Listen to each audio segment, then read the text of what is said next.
Bonjour et bienvenue sur English Insiders, la communauté des infiltrés de l'anglais.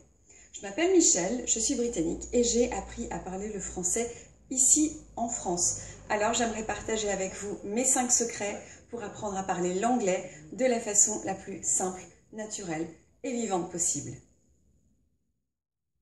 Alors aujourd'hui, je vais vous proposer de clôturer cette série de 5 vidéos, mes 5 secrets, par le tout dernier secret qui est pratiquer. Alors je pense que c'est un secret pour personne. Pour faire des progrès et parler l'anglais avec aisance, il faut impérativement pratiquer. Mais comment fait-on en France lorsque les occasions de pratiquer l'anglais nous font défaut et aussi lorsque nos appréhensions nous collent à la peau? C'est ce que nous allons voir dans le secret numéro 5. Je vais vous donner quelques astuces pour débloquer toutes ces situations-là.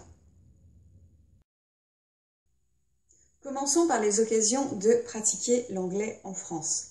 Alors, à première vue, on peut penser qu'il y a relativement peu d'occasions de parler l'anglais en France. Et je vais clarifier mon propos ici tout de suite. Je ne parle pas des cours d'anglais qui, eux, sont très nombreux. Je vous parle d'occasions de pratiquer, de parler l'anglais dans la vie de tous les jours. Et ce, pour prolonger les bénéfices de votre formation, de vos cours d'anglais, vraiment les ancrer dans la vie de tous les jours. Alors pour pallier à ce manque d'opportunité de parler l'anglais, je viens de créer un espace où pratiquer l'anglais à Bordeaux, English Insiders. Vous voyez les locaux derrière moi. Mais parce que tout le monde ne peut pas venir à Bordeaux, je vous invite à rechercher autour de vous et à cultiver toutes les opportunités de parler l'anglais. Alors bien sûr, je vais vous donner quelques pistes pour trouver ces occasions de pratiquer l'anglais en France. Et vous allez voir, c'est un mélange d'initiatives publiques et privées. La première chose à laquelle on peut penser, c'est de contacter une association de jumelage. C'est vrai que beaucoup de villes en France sont jumelées avec une ville en Grande-Bretagne. Et souvent, ces associations organisent des soirées, des événements et parfois même des échanges. Donc ça peut être très intéressant. Un autre moyen très décontracté et convivial pour parler l'anglais, c'est de s'inscrire à des apéros en anglais, des speed dating en anglais. Voilà, c'est très à la mode en ce moment, donc regardez ce qui se passe autour de chez vous et n'hésitez pas à vous inscrire.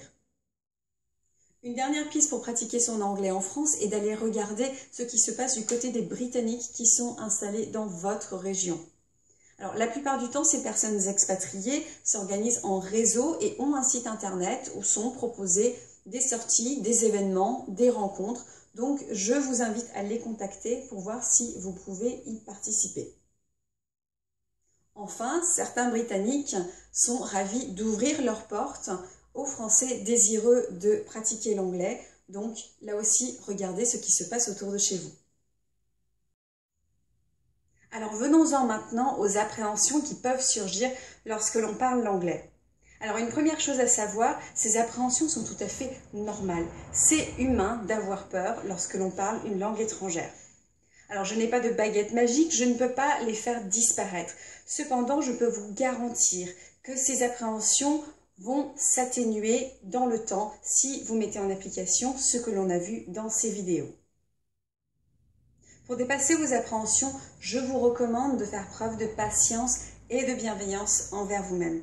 Dans mon expérience, je me suis rendu compte que plus j'osais parler, plus je prenais confiance et moins je ressentais toutes ces appréhensions. Parce qu'il faut savoir qu'il y a des travers communs à toutes les personnes qui essayent de parler une langue étrangère et je vais vous les citer maintenant. Le premier ennemi qui me vient à l'esprit, c'est le perfectionnisme. Alors le perfectionnisme, c'est cette volonté d'attendre, de maîtriser parfaitement la langue avant d'oser prononcer le moindre mot. Alors, on l'a vu ensemble, c'est un cercle totalement vicieux, puisque vous ne pouvez pas attendre de maîtriser parfaitement l'anglais avant de le parler, puisqu'il faut le pratiquer pour arriver à le maîtriser. Donc vous voyez, c'est totalement contre-productif, et le perfectionnisme ne fera rien d'autre que de vous réduire au silence. Alors notre deuxième ennemi commun, c'est la dévalorisation. La dévalorisation, c'est cette idée qui vous vient, tout d'un coup, vous pensez que tout le monde parle forcément mieux que vous et donc là aussi, vous êtes réduit au silence, vous n'oserez pas parler. Notre troisième ennemi commun, c'est la peur du ridicule. Eh bien, ce que j'aimerais vous dire aujourd'hui, c'est que le ridicule ne tue pas. La preuve, je suis encore en vie. Si je devais vous raconter toutes les anecdotes où j'ai mis un son à la place d'un autre, où j'ai confondu le sens de deux mots, où j'ai créé des phrases totalement bancales et où personne ne comprenait ce que je voulais dire, vraiment, vous seriez mort de rire. Donc, autant vous dire que cette peur du ridicule, oui, c'est difficile à encaisser par moments, l'ego prend quelques coups, mais je vous assure que rien ne doit vous réduire au silence, même pas la peur du ridicule.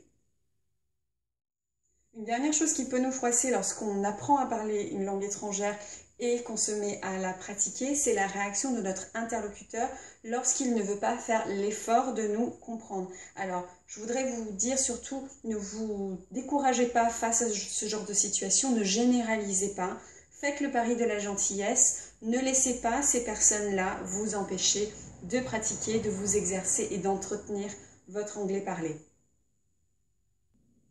Et je voudrais finir sur une note d'encouragement. Ne laissez surtout pas le perfectionnisme, la dévalorisation, la peur du ridicule vous empêcher d'atteindre les objectifs que vous vous êtes fixés. Ne les laissez pas vous empêcher de parler anglais. Je suis sûre qu'avec la pratique, vous trouverez la confiance nécessaire pour dépasser toutes vos appréhensions. Voilà, c'en est fini pour ce 5e secret et de cette série des 5 secrets pour parler l'anglais en toute sérénité. J'espère que cette série vous a plu. Si oui, partagez-la avec votre entourage, surtout ceux qui ont besoin d'un coup de pouce en anglais. Parlez l'anglais autant que vous le pouvez and see you soon on English Insiders.